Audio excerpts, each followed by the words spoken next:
পাওয়া, কথা বলুন ঠিক কিনা?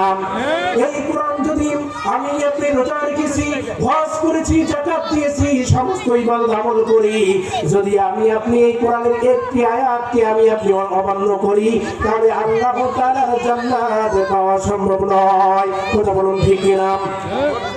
আমার ভাইরা, যারা মুমিন হবেন তাদের ব্যাপারে আল্লাহ রাব্বুল আলামিন বললেন তাদেরকে কিছু কাজকর্ম বর্জন করতে হবে।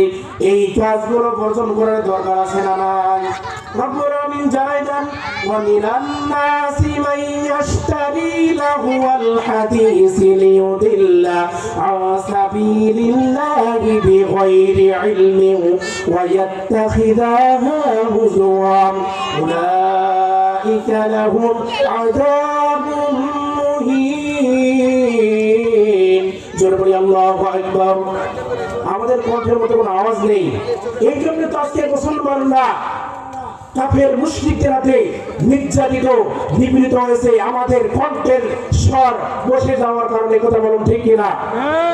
এই আল্লাহর নাম নিলে কোন নেতা খেতা দিয়ে বাধা দিতে পারবে? কথা বলেন। এই আল্লাহর নাম নিলে সব আছে না নাই?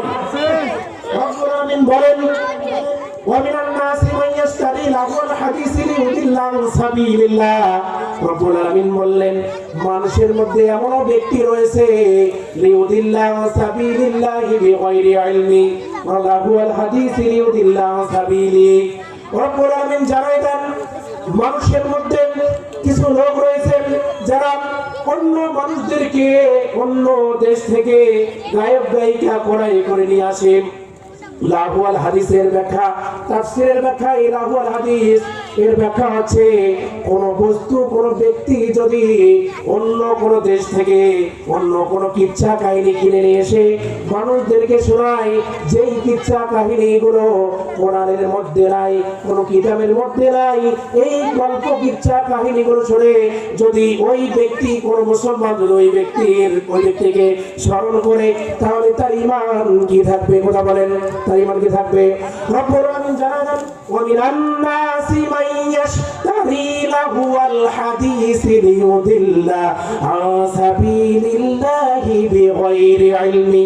রব্বুল আমিন জানান, মানুষের মধ্যে এমন কিছু ব্যক্তি রয়েছে যারা মানুষদেরকে এই কোরআন থেকে বিরত রাখার জন্য, এই কোরআনের আয়াত শোনা থেকে বিরত রাখার জন্য তারা মানুষদেরকে কিচ্ছা কাহিনী শুনিয়ে মুসলমানদেরকে অজ্ঞতাবশত তাদেরকে এই কোরআন থেকে বিরত রাখে। এইরকম মুসলমান আছে না নাই? লিয়ুদিল্লা আন সাবিলিল্লাহি বিগাইরি ইলমি ওয়া